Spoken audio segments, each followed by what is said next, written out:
Hello student, welcome to Tesla education. और already जो है एक चैप्टर कंप्लीट हो चुका है आर के राजपूत का। दूसरे चैप्टर में आपका जो है एक लेक्चर अपलोड हो चुका है कल ही, और दूसरे लेक्चर में क्वेश्चन नंबर 26 से हम स्टार्ट करेंगे। ठीक है, तो चलिए बिना किसी टाइम वेस्ट के सेशन स्टार्ट करते हैं।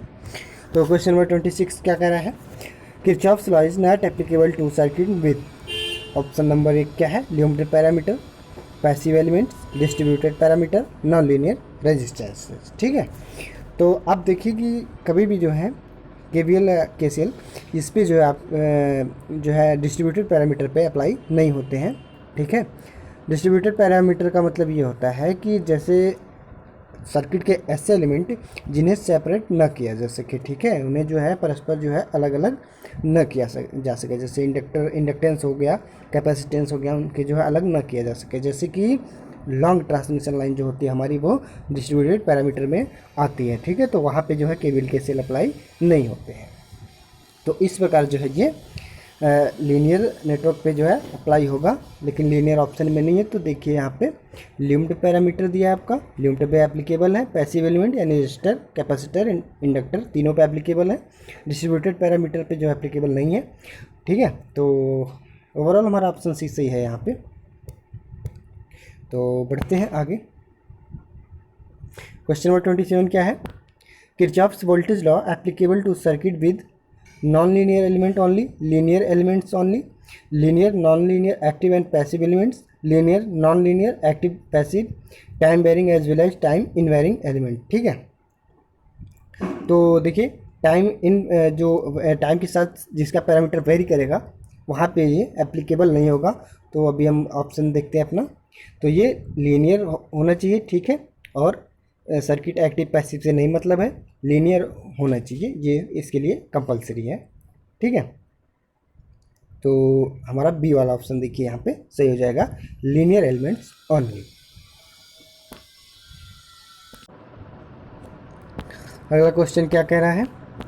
Question number 28, the resistance L M will be. ठीक है, एल और एम के क्रॉस हमें जो है यहाँ रेजिस्टेंस निकालना है। ठीक है, आर इक्विवेलेंट निकालना है। ठीक है, तो क्या करेंगे? अभी देखिए यहाँ से मान लीजिए हम कोई सोर्स लगा दिए, यहाँ से करंट फ्लो ना स्टार्ट हो गई। ठीक है, यहाँ से करंट जा रही है, ऐसे इस नोड पे आएगी, यहाँ पे दो पार्ट में डिवाइड होगी, कुछ उसका पार्ट इधर आएगा, कुछ इधर जाएगा। ठीक है, और फिर यहाँ पे आके इन दोनों में जो है वो ये डिस्ट्रीब्यूट हो जाएगी। ठीक है, तो देखिए इन दोनों में सेम करंट नहीं फ्लो हो रही है, अदरवाइज ये डिस्ट्रीब्यूट हो रही है दोनों में। ठीक है, और इसमें भी देखिए अलग करंट है, तीनों में सेम करंट नहीं है, यानी कि तीनों जो सीरीज में तो नहीं हो सकते, ये चीज़ यहाँ से क्लियर हो जाती है। ठीक है, सीरीज में करंट हमेशा समान रहती है। ठीक है, एक ही करंट तीनों में फ्लो होती है, लेकिन यहाँ पे तीनों अलग अलग हैं। अब हम इस फिगर को अगर रीड्रॉ करें ऐसे, देखिए यहाँ से ले लीजिए सप्लाई। ठीक है, मान लीजिए ये वाला टर्मिनल जो है एल एम आपका यहाँ हो गया। अब यहाँ से बढ़ाइए, एक रेजिस्टेंस यहाँ से ऐसे कर दीजिए, एक रेजिस्टेंस ऐसे कर दीजिए, एक ऐसे, इस तरह हम कर सकते हैं बड़े आराम से। तो तीनों क्या हो गए? पैरेलल में हो गए, और तीनों जो है 20-20 के हैं। तो आप फार्मूला जानते हैं कि अगर n रजिस्टर, सेम वैल्यू के n रजिस्टर अगर सीरीज में कनेक्ट हों तो टोटल वैल्यू जो आती है n इंटू आर आती है। ठीक है, यानी r जो है किसी एक का रेजिस्टेंस है, और अगर यही पैरेलल में कनेक्ट होते हैं तो r अपॉन n हो जाता है। ठीक है, यानी कि पैरेलल में रेजिस्टेंस घटता जाता है, सीरीज में बढ़ता जाता है। तो यहाँ पे 3 है, तो n की वैल्यू यहाँ पे 3 है, n इज इक्वल टू 3, और r इज इक्वल टू 20। ठीक, तो यहाँ पे हो जाएगा 20/3, यही हमारा इक्विवेलेंट हमें मिलेगा। ठीक है, तो ऑप्शन देख लीजिए, ऑप्शन में क्या क्या दिया है। पहला दिया 6.66, 12, 18, 20, तो हमारा पहला ऑप्शन ही सही है। ठीक है, अब डिवाइड करके देखिएगा यही आएगा, तो यहाँ पे हमारा पहला ऑप्शन सही हो जाएगा। बढ़ते हैं क्वेश्चन नंबर 29 की तरफ। The high efficiency of transfer of power internal resistance of the sources should be. तो जब हमें मैक्सिमम पावर ट्रांसफ़र करनी होती है, ये मैंने पिछले लेक्चर में भी क्वेश्चन लिया था इस पे बेस्ड। जैसे मान लीजिए कि हमें एमपीटी के केस में क्या याद रखना होता है, इफ़िशियंसी जो होती है वो 50% रहती है। ठीक है, ईटा की वैल्यू यहाँ पे 50% आती है, और उसके बाद जो क्या याद रखना है, source resistance R S is equal to R L, ठीक है, यानी लोड रेजिस्टेंस की वैल्यू जो है सोर्स के बराबर होनी चाहिए। ये दो कंडीशन तो हमें याद ही रखनी है। अब यहाँ से देखिए आप, equal to the load resistance, less than the load resistance, more than the load resistance, ठीक। तो for higher efficiency transfer of power, तो यहाँ पे इक्वल होनी चाहिए, लेकिन अगर उसका इंटरनल रेजिस्टेंस वेरिएबल है सोर्स का, ठीक है, ये चीज़ यहाँ पे ध्यान देंगे आप लोग कि यहाँ पे अगर इंटरनल रेजिस्टेंस वेरिएबल है तो इसे हम कम करके जीरो कर सकते हैं, मान लीजिए, ठीक है। तो हम कोशिश यही करते हैं कि इसे कम से कम रखें। तो अगर इसे हम वेरी करा सकते हैं तो इसकी वैल्यू हम जीरो ले लें, तो क्या कह सकते हैं, less than the load resistance, ठीक है। तो अगर जीरो कर सकते हैं तो जीरो रखें, अदरवाइज इक्वल रखें, ठीक है। तो ये इक्वल होंगे तो सही रहेगा, तो मैक्सिमम पावर ट्रांसफ़र होगी। बढ़ते हैं आगे। क्वेश्चन नंबर 30 क्या कह रहा है, efficiency of power transfer when maximum transfer of power source is, ठीक है, मतलब maximum power occurs, maximum power transfer होती है तो इफिशियंसी कितना होगी, ये पूछा है इसमें। तो जब मैक्सिमम पावर ट्रांसफ़र होती है तो R L is equal to R S होता है। अब यहाँ पे आप देखेंगे, मान लीजिए कि ये सर्किट है, ये इसका इंटरनल रेजिस्टेंस है, ये सर्किट हो गया, ये सोर्स यहाँ से, और यहाँ पे ये आर एस है और यहाँ पे ये आर एल है। तो मैक्सिमम पावर ट्रांसफ़र होने के लिए R S is equal to R L होना चाहिए। तो मान लीजिए करंट यहाँ पे आई फ्लो हो रही है, ठीक है, तो इफिशियंसी क्या होती है, eta is equal to output upon input, ठीक है। तो यहाँ से हम इनपुट क्या देते हैं, आई स्क्वायर आर एल, ठीक है, आर एल, क्योंकि आर एल आर एस के बराबर है तो क्या हम कह सकते हैं, two I square R L कह सकते हैं इसे। अब इतना तो हम इनपुट दे दिए, आउटपुट हमें क्या मिलेगा, सिर्फ आई स्क्वायर आर एल, ये इतना हमें इनपुट आउटपुट मिलेगा। तो फिर यहाँ पे वैल्यू आप जब रखेंगे I square R L upon two I square R L, ठीक है, ये चीज़ रखेंगे तो आई स्क्वायर आर एल से ये कैंसिल हो जाएगा, आ जाएगा 1/2। तो 1/2 को हम क्या कह सकते हैं, 50%, ठीक है।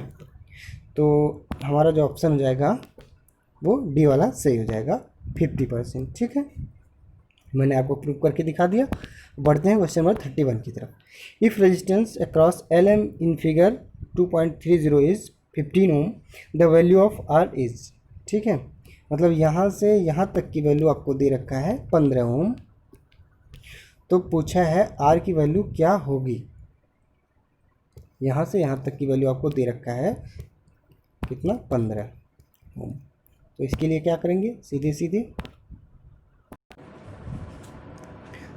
तो यहाँ पे ये देखेंगे, यहाँ से मान लीजिए करंट कोई फ्लो होगी तो इसके कुछ पार्ट्स तो यहाँ से फ्लो होंगे, कुछ यहाँ से फ्लो होंगे और कुछ यहाँ से, लेकिन यहाँ से जो फ्लो होगा वही यहाँ इसमें भी फ्लो होगा, यानी ये दोनों सीरीज़ में हो जाएंगे। जो यहाँ से फ्लो होगा वो यहाँ भी, तो ये दोनों सीरीज़ में हो जाएंगे। तो अब यहाँ से हमें ये देखना है कि इस पॉइंट से इस पॉइंट तक जितने भी एलिमेंट ऐड हैं, इन दोनों को अगर एक माना जाए, इन दोनों को एक माना जाए, तो ये तीनों पैरेलल में कनेक्ट हो जाएंगे, ठीक है। तो इससे हम कह देंगे 1/r equal to 1/r plus 1/2r plus 1/2r, ठीक है। इतना कर लेंगे। इतना करने के बाद आप वैल्यू रख दीजिएगा। आर इक्विवेलेंट का दे रखा है 15 ओम दे रखा है, तो यहाँ पे 15 रखेंगे आप। तो 1/15 equal to 1/r plus 1/2r plus 1/2r, ठीक है। तो इसका एलसीएम लेंगे आप, ठीक है, फिर बाद में क्रॉस मल्टीप्लिकेशन कर देंगे। तो आर की वैल्यू जो आपको मिलेगी ओवरऑल वो 30 ओम के आसपास मिलेगी, ठीक है। इसे सॉल्व करेंगे आप तो आंसर आ जाएगा। मेथड मैंने आपको बता दिया, आगे आप सॉल्व कर लीजिएगा। बढ़ते हैं आगे। क्वेश्चन नंबर 32 क्या कह रहा है, for maximum transfer of power internal resistance of the source should be equal to load resistance, less than load resistance, greater than load resistance, ठीक है। तो मैक्सिमम पावर के लिए क्या होना चाहिए, आर एल जो है आर एस के बराबर होना चाहिए। Same question. तो आप समझेंगे इसे। बढ़ते आगे, question number 33, if the energy is supplied from source whose resistance is a 1 ohm to a load of 100 ohms the source will be. तो आप देख रहे हैं कि लोड रेजिस्टेंस जो है RL जो है वो 100 ओम है, जबकि RS जो है वो 1 ओम है। ठीक है, इसकी अपेक्षा जो है कंपेयर में ये काफ़ी ज़्यादा कम है। तो इससे हम कह सकते हैं कि जो है ये कहीं ना कहीं वोल्टेज सोर्स को डिनोट कर रहा है, क्योंकि जहाँ पे करंट सोर्स होता है वहाँ पे इंटरनल रेजिस्टेंस ये आइडियल कंडीशन में इनफाइनाइट होता है। ठीक है, जो पैरेलल में लगाते हैं इसकी वैल्यू आइडियल कंडीशन में इनफाइनाइट लेते हैं। ठीक है, तो इससे यहाँ पे आप मान सकते हैं कि यह एक वोल्टेज सोर्स है। तो हमारा ऑप्शन पहला सही हो जाएगा। बढ़ते हैं क्वेश्चन नंबर 34 की तरफ।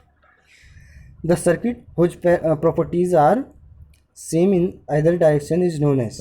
ठीक है, तो कहने का मतलब कोई भी एक एलिमेंट है इस बॉक्स में, ठीक, यहाँ से हम करंट फ्लो कराते हैं, कोई सप्लाई दे रहे हैं, तो यहाँ से अगर करंट फ्लो हो रही है या फिर सेम एलिमेंट में यहाँ से करंट फ्लो हो रही है, दोनों में इसके पैरामीटर कभी चेंज नहीं हो रहे, तो ये क्या कहा जाएगा, बाई डायरेक्शनल कहा जाएगा, बाईलेटरल। ठीक है, तो ऑप्शन देखते हैं हम, unilateral circuit, bilateral circuit, irreversible circuit, reversible circuit. तो इसे हम कह सकते हैं बाईलेटरल सर्किट, यानी बी वाला ऑप्शन हमारा सही हो जाएगा।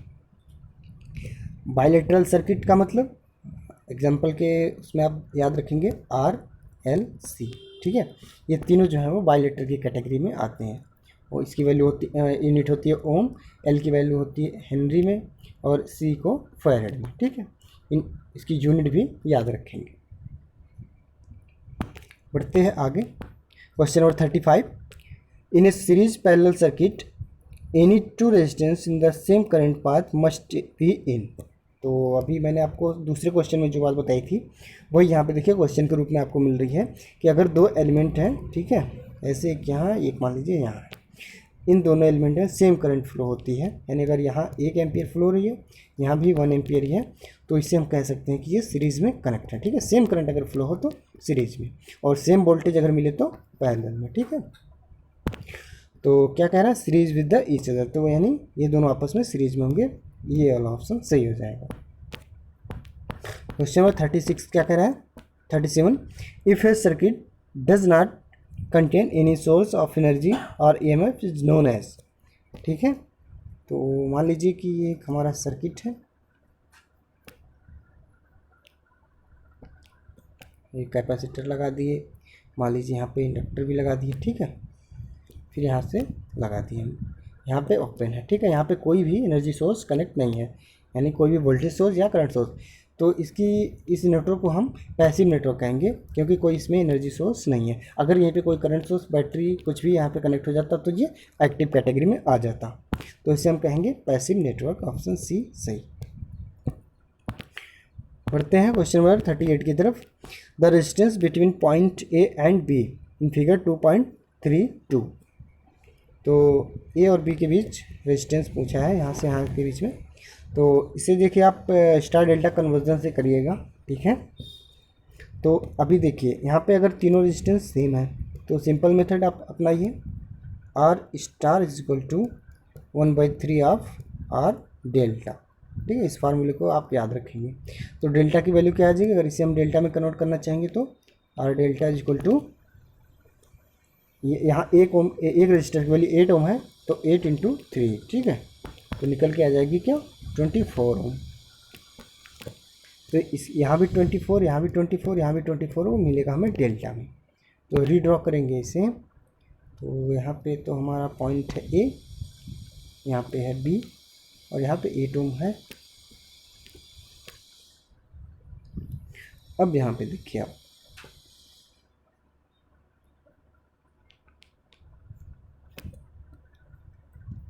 इस तरह से हम ड्रॉ कर सकते हैं बड़े आराम से।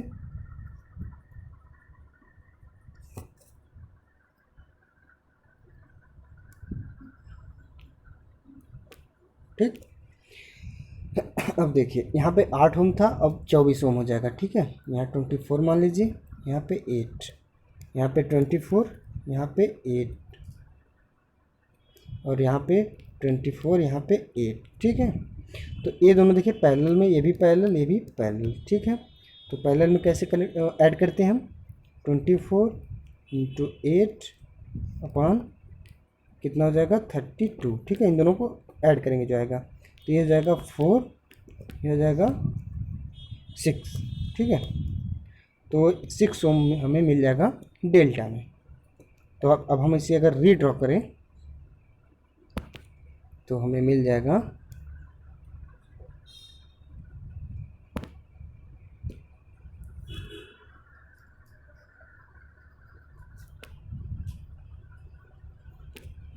ठीक है 6 ओम 6 ओम 6 ओम, ये चीज़ हमें मिलेगी यहाँ पे। अब यहाँ पे ए और बी पॉइंट थे,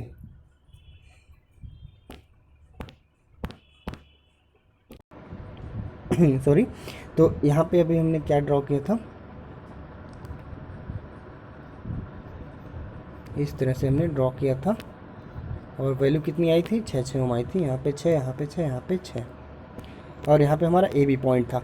अब मान लीजिए यहाँ से करंट फ्लो कराते हैं तो एक तो करंट यहाँ जाएगी और फिर एक यहाँ जाएगी, तो ये दोनों देखिए सेम करंट फ्लो होगी, ये दोनों सीरीज में हो जाएंगे।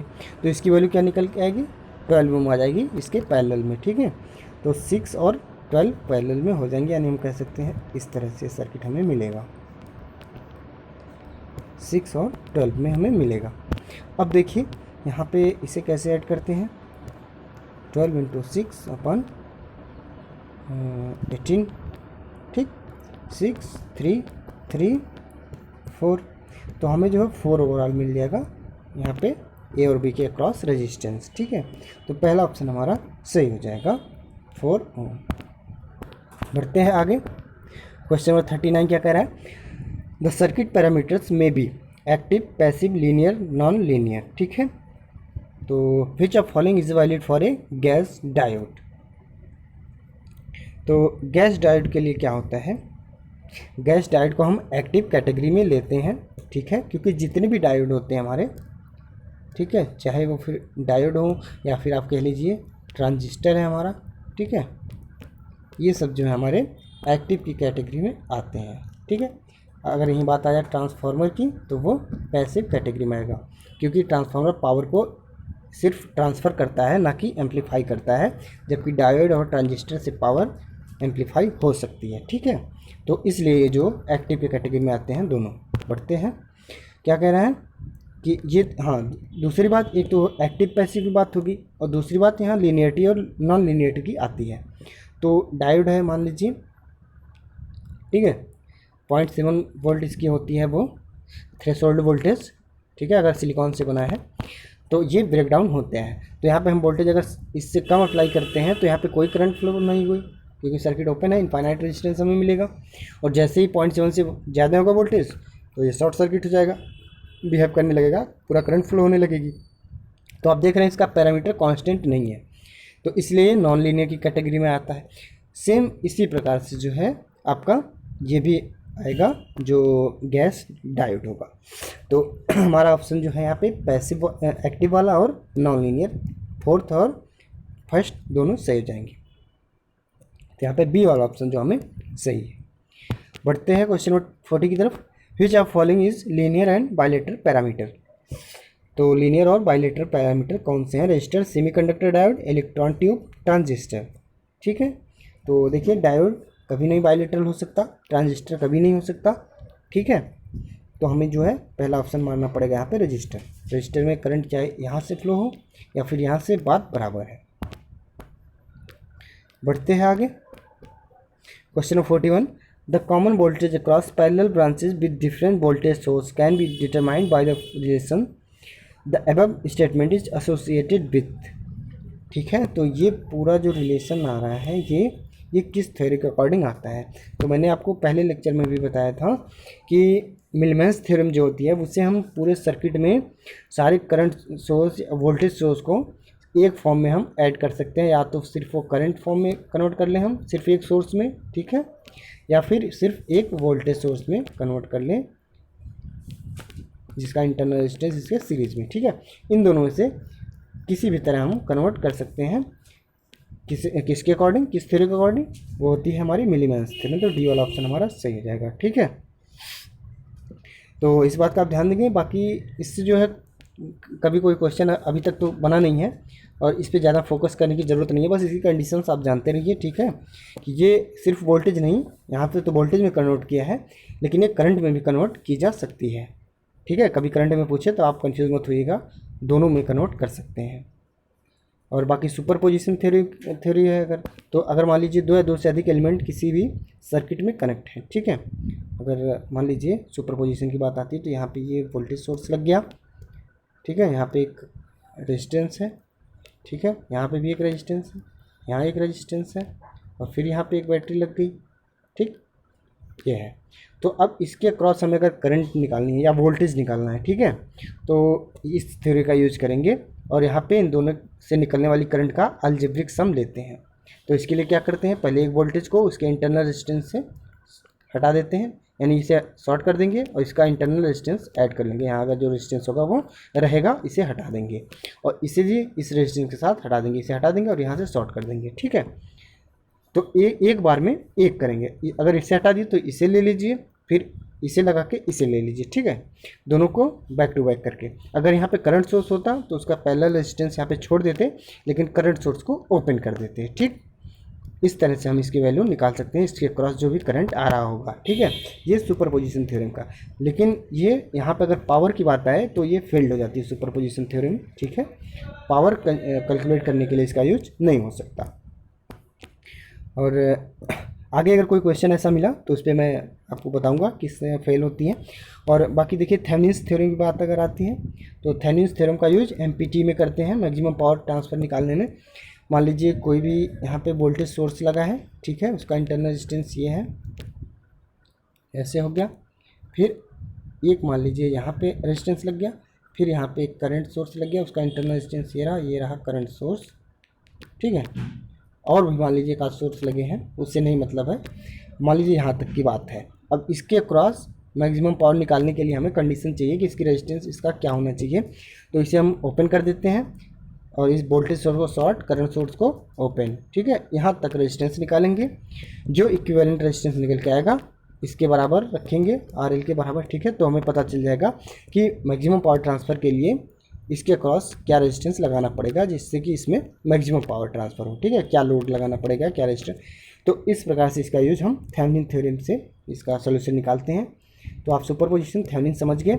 नॉर्टन सेम इसका जो है रेसिप्रोकल होता है, जैसे थेवेनिन में क्या मिलता है, VTH, ठीक है, और RTH, ठीक, ये तो मिलता है हमें थेवेनिन में।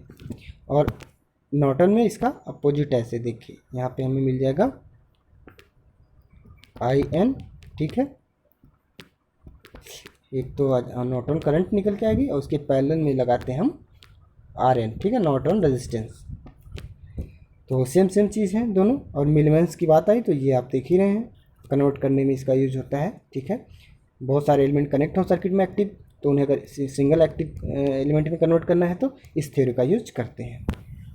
बढ़ते हैं क्वेश्चन नंबर 42 की तरफ। For the circuit shown in the figure 2.33 the current through R2 will be. इसमें करंट आपसे पूछा है इस ब्रांच में, तो इसे दो मेथड लगा सकते हैं, चाहे आप वो नोडल एनालिसिस लगा दीजिए या फिर आप मेश लगाइए, ठीक है, या फिर इसे जो है सीधे पहले पैरेलल में कनेक्ट करके टोटल करंट निकाल लीजिए, यहाँ से कितनी करंट जा रही है, और फिर करंट डिवीज़न रूल लगा दीजिए, ठीक है। तो पहले आपको मैं बताता हूँ, करंट डिवीज़न रूल बता देता हूँ पहले। देखिए यहाँ से मान लीजिए ये शॉर्ट है, ठीक है, मान लीजिए ये शॉर्ट है, ठीक। अब मान लीजिए यहाँ से करंट फ्लो होना, कोई भी करंट फ्लो होती है तो यहाँ तक तो बात सही रहती है, यहाँ से जाके डिवाइड हो जाती है, तो ये दोनों पैरेलल में कनेक्ट हो जाते हैं, ये सबको पता है।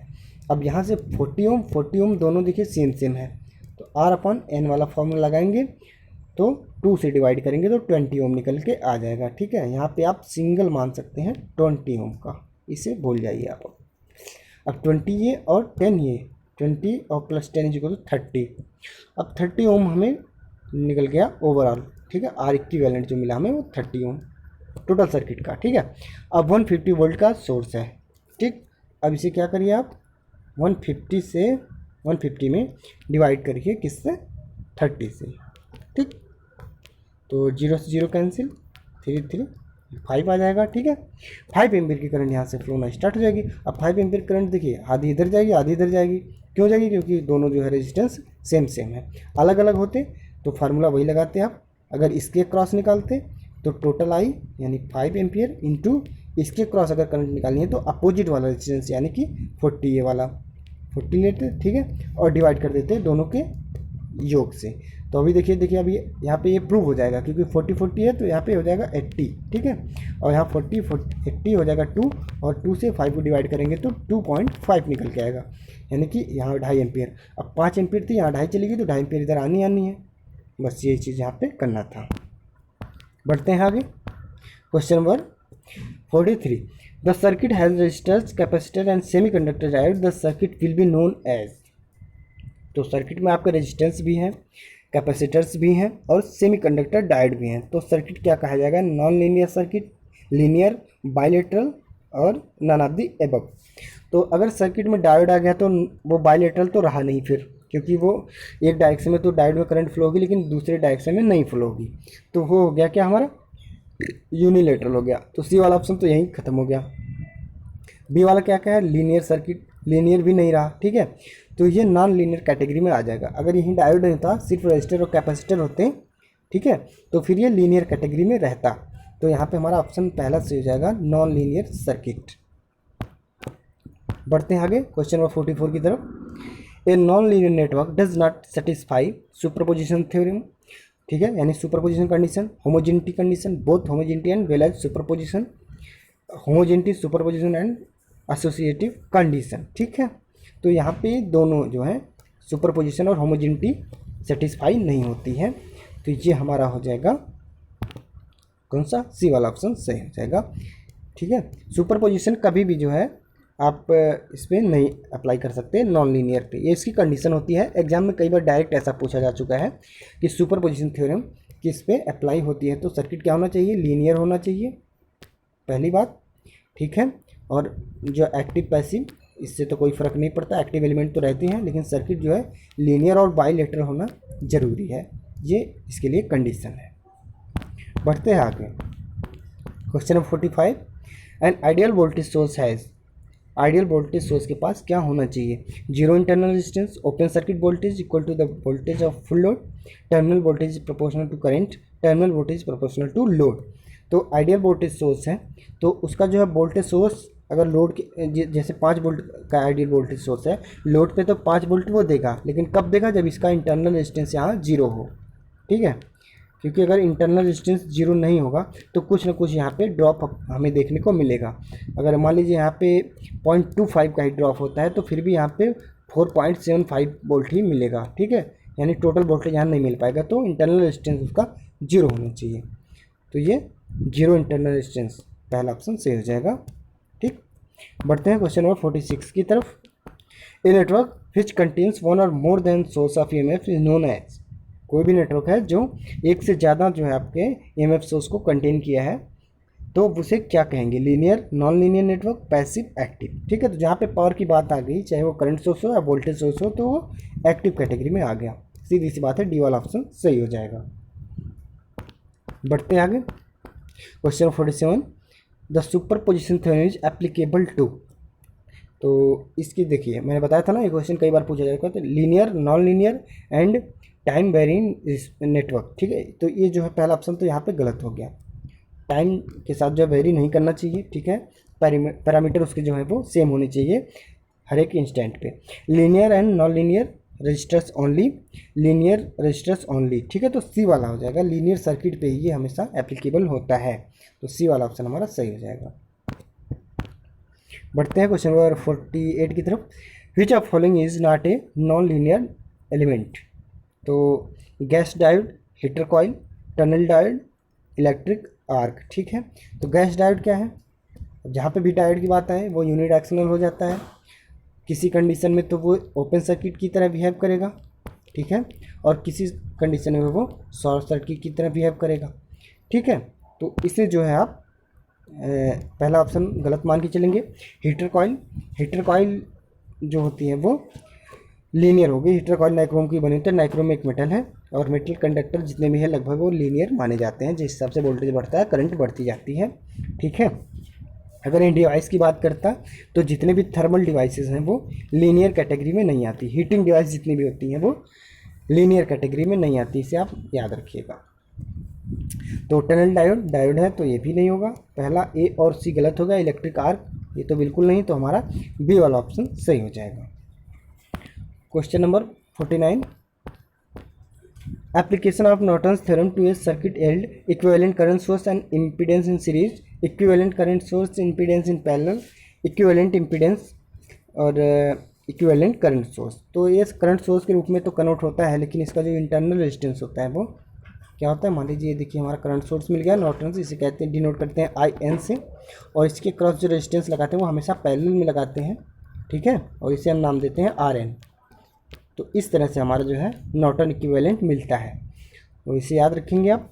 और इसका रेसिप्रोकल होता है थेवेनिन। ठीक है, उसका जो इंटरनल रेजिस्टेंस सीरीज में मिलता है और यहाँ पे VTH हमें मिलता है थेवेनिन वोल्टेज। बढ़ते हैं आगे। क्वेश्चन नंबर 50 क्या कह रहा है, Millman's theorem yield equivalent resistance, equivalent impedance, equivalent voltage source, equivalent voltage और करंट सोर्स। तो अभी इससे पहले 2-3 क्वेश्चन पहले मैंने आपको बताया था, सेम वही क्वेश्चन है, बस यहाँ पे उसकी डिफिनेशन पूछ दिया है। तो आप जो है मिलमन्स थ्योरम से किसी भी नेटवर्क में अगर बहुत सारे एक्टिव एलिमेंट कनेक्ट हैं जिससे करंट सोर्स वोल्टेज सोर्स, तो उन्हें आप एक सिंगल जो है वोल्टेज सोर्स में कन्वर्ट कर सकते हैं। ठीक है, या फिर एक सिंगल करंट सोर्स में कन्वर्ट कर सकते हैं। ठीक, वोल्टेज सोर्स कन्वर्जन के नियम से। ठीक, तो ये चीज़ आप दोनों चीज़ याद रखेंगे, तो इस हिसाब से हमारा डी वाला ऑप्शन सही हो जाएगा, इक्विवेलेंट वोल्टेज और करंट सोर्स। तो उम्मीद है आपको सेशन पसंद आएगा। Thank you.